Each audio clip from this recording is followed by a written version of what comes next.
Welcome back. Today in this video we're going to be working on the cart. This actually probably cover more than just one day. I'm going to take care of a few things. One, when I was driving it around recently, AFRs were a little wonky. The air-fuel ratio, it was normal most of the time, but then occasionally, particularly at idle, it would read super lean. So I'm not entirely sure what's going on there. Maybe pull the plugs. Although if a plug was fouled out, it should read rich, not lean. So I'm not entirely sure what's going on. I think I have an extra O2 sensor, so I may throw that in. And then secondarily, maybe it were linked to the same issue. The center tunnel is really warm compared to what I remember it being. It's actually been sitting for a couple of months, so I haven't driven it much recently. But center tunnel was a lot hotter than I expected it to be, like really kind of hot to the touch. So I'm wondering if I sprung an exhaust leak somewhere, if I can get my finger to point underneath in the middle. There is a connection point under there, so maybe that came loose and it's pushing exhaust up into that tunnel instead of exiting out the back of the car. So we're going to pull the diffuser down and get under there and see if there's an exhaust leak underneath there. I want to take care of an oil cooler. I need to increase the size of the oil cooler for track days, even though I really haven't been able to go to the track this year. And so throw in an oil cooler and then some creature comfort stuff. I need to upgrade the USB charger and stuff, so we'll probably throw some creature comfort stuff in here in the middle of this video. So let's get to it. Got that rear diffuser pulled off and cleaned off. You can see the heat is causing the paint to come off a little bit. And I've crawled underneath here and had a look around. And I can't find any exhaust leaks, anything that looks really bad. So I'm going to get some header wrap and just wrap it some more. So you can see that I wrapped it to that point, but then above these mufflers is really where a lot of the heat's coming from, I think, anyway. And that X pipe, really probably right above that X pipe is the hottest spot in the tunnel. So I'm going to wrap that and just continue the heat wrap back to the end of the mufflers and try and cut down on some of the heat up top. I also noticed that my bolts from the seat belt are making contact with the mufflers on both sides. So I need to get a cutoff wheel in here and cut those off. Need to order some heat wrap and come back here in a couple days and get this on here. All right, got that all covered up. The new stuff is wet right now, so you can see the color change from the existing stuff. So I just wrapped it around the X pipe and the muffler all the way to the end, basically, to the end of at least where the passenger compartment is. So hopefully that'll keep the heat out of the transmission tunnel. All right, this might seem like a pretty simple and small thing, but part of the channel here is just documenting what I'm doing. So whether it's entertaining to you or not, it's for my documentation. So I have had this, hard to see, it's stuff back here, this USB kind of power brick tied in directly to the fuse panel up there for a few years now, and there's a couple issues with it. It doesn't put enough power out to really charge the GoPro that sits up on the windshield. And it kind of it charges it a little bit, but if it's running and recording, the battery slowly dies. It doesn't provide enough power to keep it topped off while it's recording. So I need something with a little bit more power. And then I also need to upgrade some of the wiring in the back. I sometimes put a 360 camera, an Insta 360 camera back there. I had the V1 and it ran off of whatever micro USB, and I bought the V3 last year and it runs off of USB-C. So I need to run a new USB-C wire, and then I'm upgrading to a fast charge, a more powerful USB kind of dock thing. Comes with the cable to normally plug into a standard 12 volt outlet. I've already taken it apart so that I can identify positive and negative. So this here is the negative side. It's the kind of one of the prongs that come out the side, and then the tip is connected to this, the red here. So I know what's positive and ground, so I can plug it into the fuse box appropriately. So we're gonna get this whipped out and give us some new power to power the accessories. Next thing we're gonna tackle is this oil cooler here. So out on track last summer, and the summer before that I think, but mostly I noticed it last summer. Oil temps were getting to like 230 by, I don't know, the 10th lap or something like that. It took a few minutes.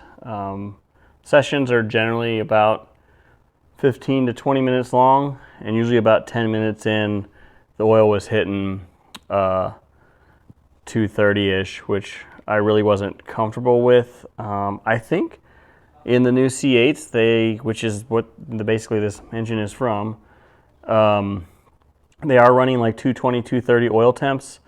So that might be fine, but I'm gonna upgrade this thing. So kick it over here. I have a new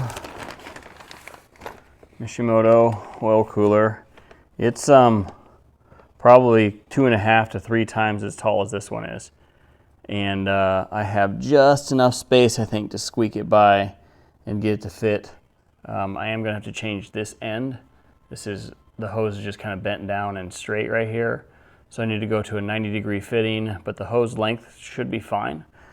So I've got a hose on, or a 90-degree 10AN fitting to put on this thing, pull this old one off and slide a new one on. And then this bracket I can just unbolt. I might have to bend this just a tad to get it a little bit of slant to get it behind this fan.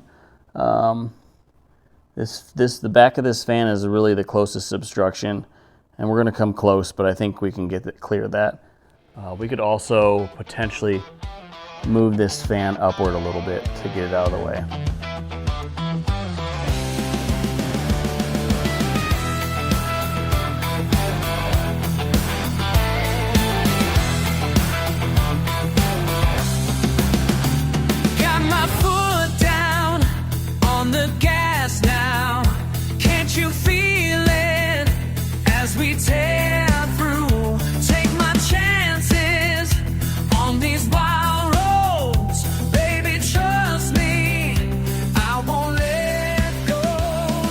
Okay, my camera ran out of battery, so I think it kind of missed the end there, but ran into an issue. I forgot to account, dumb of me, for the thickness of this cooler, and so it didn't really fit all the way up between this fan here and the sway bar behind it right here that I'm touching. So in order to make this work, I dropped these brackets down by one. These were brackets I made to fit the other cooler. It does make the cooler kind of the low point on the front end, which I'm not super happy about, but it's really not. Let's see. I mean, it's kind of level with the oil pan-ish. So it'll be low, but it's more in line with the wheels, and the lowest point on the car really is the bottom of that bell housing right there. And that doesn't really touch, so I think we're probably fine. So I'm gonna run it and hope that it does fine. This obviously, let me grab the other one. I know I showed it earlier, but there is a significant size difference, so this should definitely help keep on-track oil temps down. I probably need to fire this thing up and get it up to operating temperature because these oil lines are behind a thermostat, so it doesn't really open until 160 degrees or 180 degrees.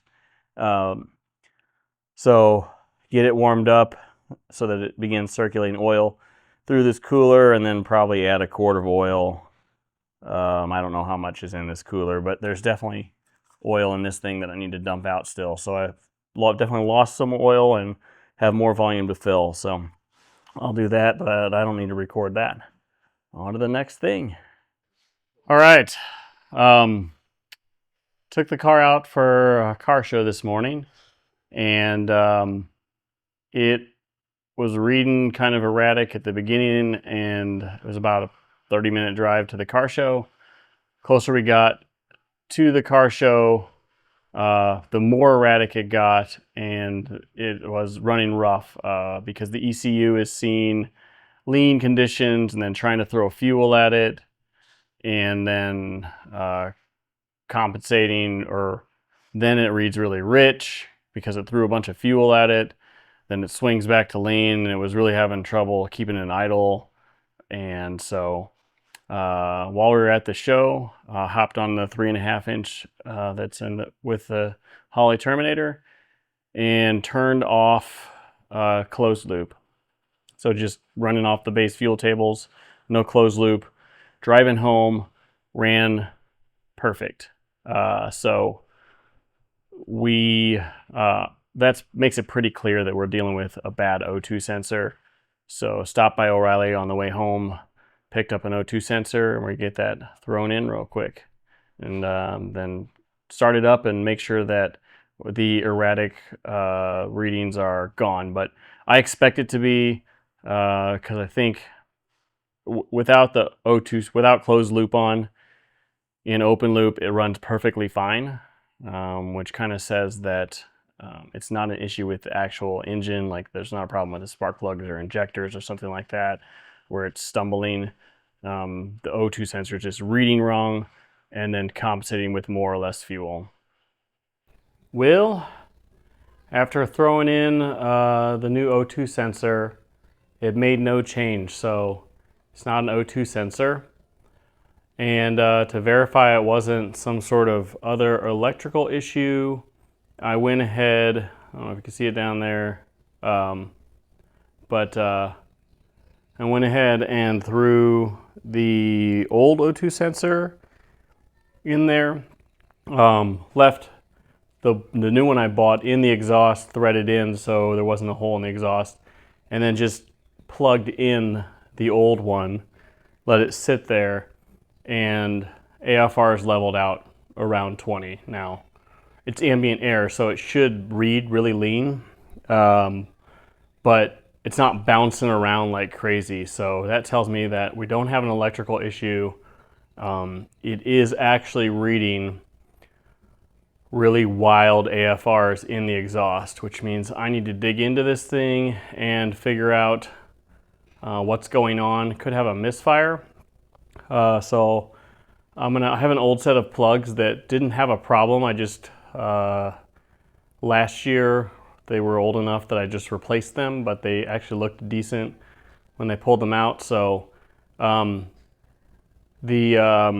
O2 sensor is only on this passenger side bank. So I'm gonna start with just replacing the spark plugs just on this side. I did take a temperature reading of each of the exhaust manifolds. The front one, that tube, that primary was just a little bit colder. So that might be the issue. Now, I was doing it in the garage while the idle was running, and it does do it a little less when the idle is running. In fact, sometimes when I first started up, it runs fine for a while until I get out and start driving it, and then it starts acting up more. So it was in the garage idling when I pulled it in, so it was nice and warm after a drive, idling, and that one was a little bit cooler, but AFRs were bouncing a little bit, but not as much as when I'm driving. I did unplug the coil, and it noticeably dropped, so that would indicate that it's still firing, because I could hear it start misfiring at that point. So maybe it's one of the other cylinders, don't know. Could also be an exhaust leak, so I'm going to get down and tighten both the header bolts and then the flange bolt right before the rest of the exhaust at the bottom of the header. And that flange is right before the O2 sensor, so maybe we've got a bolt, something loose a little bit, and an exhaust leak. So we'll check both of those things and then fire it up and see if our problem goes away or if it's still around. See the signs pass like a fast flash. 10 miles more now, push it harder. Hearts on fire, wind is screaming. You beside me makes me free. Engines burning, wheels are turning. Can't slow down, won't slow down. Baby, hold on, we can't slow down. Feel alive now, feel alive now, feel alive now. Can't deny now.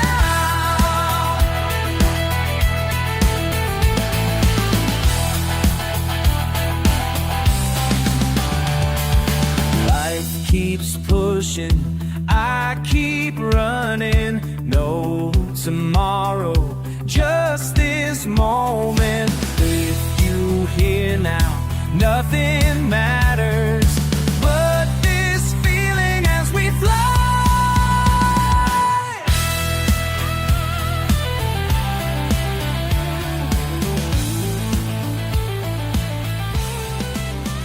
Over on the driver's side, these plugs are a completely different story. See if I can get it to focus. They're completely fouled out. All of them on the driver's side are just black all the way to the tip. So this may be our smoking gun. About ready to go take it for a drive and figure out if this caused the problem or not.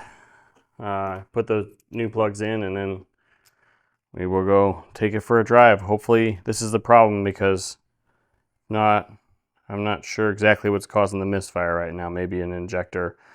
We'll have to keep digging, but I'm hoping this is the real issue. I mean, it looks like it probably is. Well, spark plugs did not correct the problem. So I am on to the next thing. The fact that the AFRs are kind of intermittent and the O2 sensor is on passenger side bank only means I should be looking at a misfire on this side, I think. And while the spark plugs that were fouled out were on the driver's side, I don't think that would have much effect on the AFR, since the X pipe is another, 2 foot down the exhaust from where the O2 sensor's at. So I am going to swap all 4 coils from this side to that side and vice versa to see if my AFR problem goes away. And then that'll tell me that I'm probably dealing with an intermittent issue with one of these coils. Now, I did unplug several of them, and instead of an intermittent kind of lean spikes, when you unplug a coil, it's much more consistently lean because it's now misfiring every 720 degrees every cycle of the engine, that cylinder is misfiring. So the fact that it's kind of spiking up and down more when the coils are all plugged in means that I'm dealing with an intermittent issue, I think. So unplugging all of these and pulling them out, I did discover a couple of issues. Don't know if they play in or not, but one, this front cylinder number 2, front one, it's missing its little like weatherproofing. Now that shouldn't matter a whole lot, it's just going to keep water out of this connector, and I don't drive it in the rain anyway. So I don't think that that's an issue. I'm going to shoot some electronic cleaner on there just to clean it out, just to make sure in case some dust got in there. Maybe that's a problem. And then on the back cylinder, this is my flex fuel sensor. And the sensor itself was rubbing on cylinder 8. You can see it kind of rubbed off in the corner there. That is hot.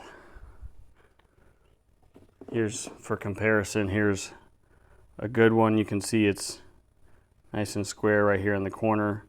And then cylinder 8, it's rubbed off. So it doesn't look like it's rubbed through anything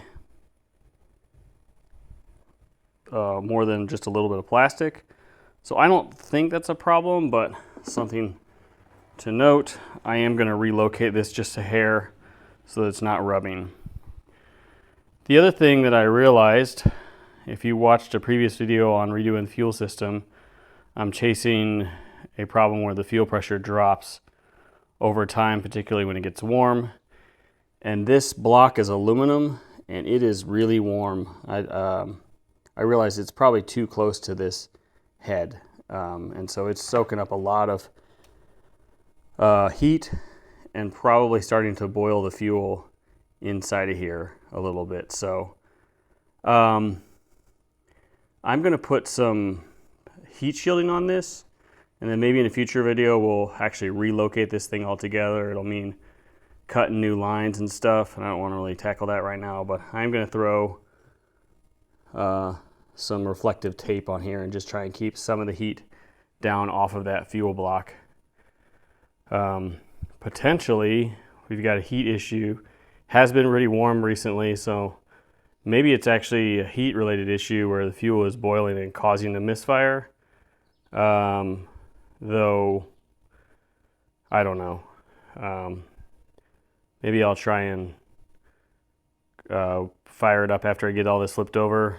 If it's still exhibiting it, maybe I'll shoot something really cold at that and see if I can cool it off and see if the misfire goes away. Just gonna try some stuff.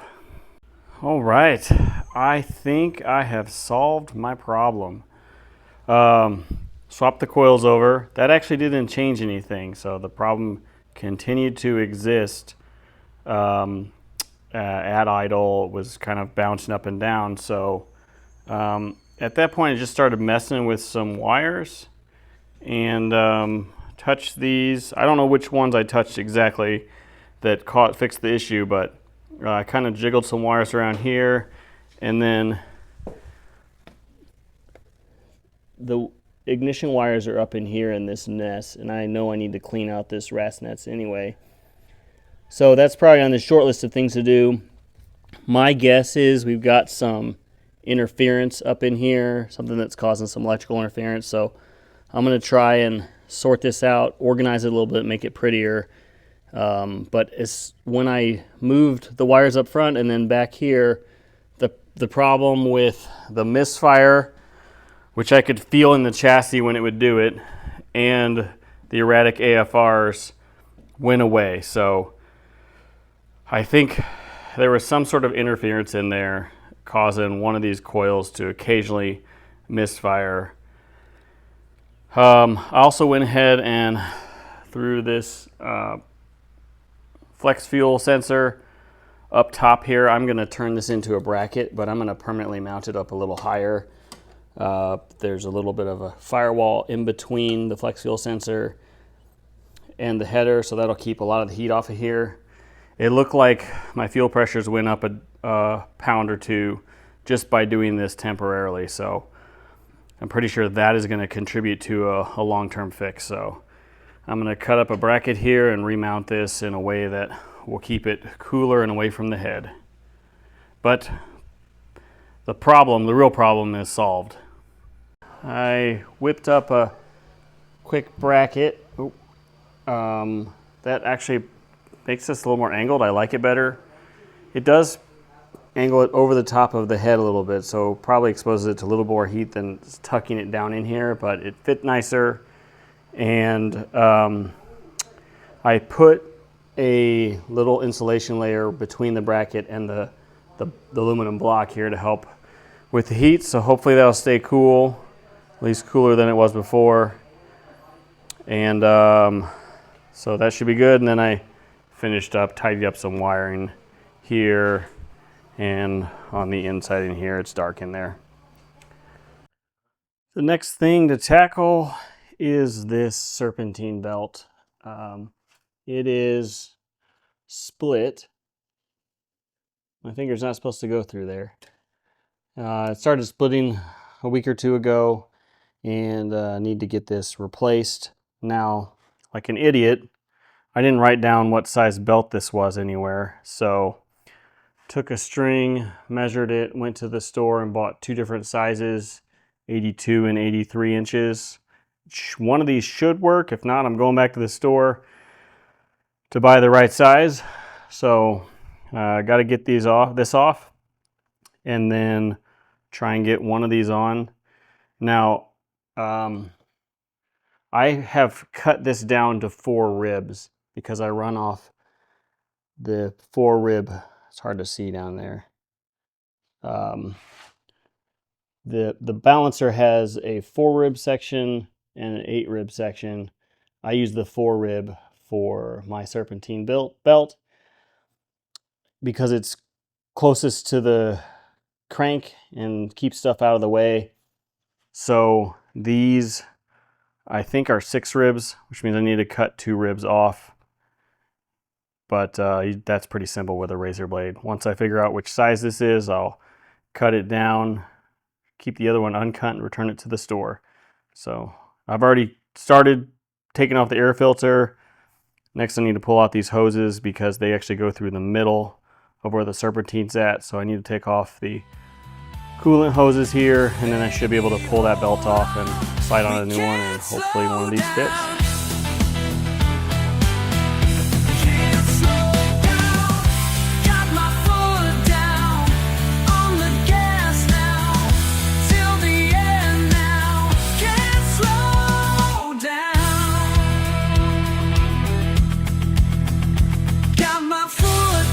All right, well, success.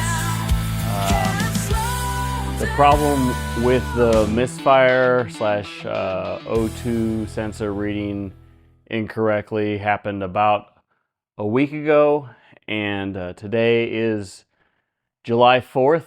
I was scheduled to have the car in a parade and got the problems sorted out last night, and was able to be in the parade today, so just in the nick of time. It was a lot of fun. So as I sign out here, I think I'm gonna throw a little bit of video from the parade, but thanks for watching and following along, and I'll see you on the next one.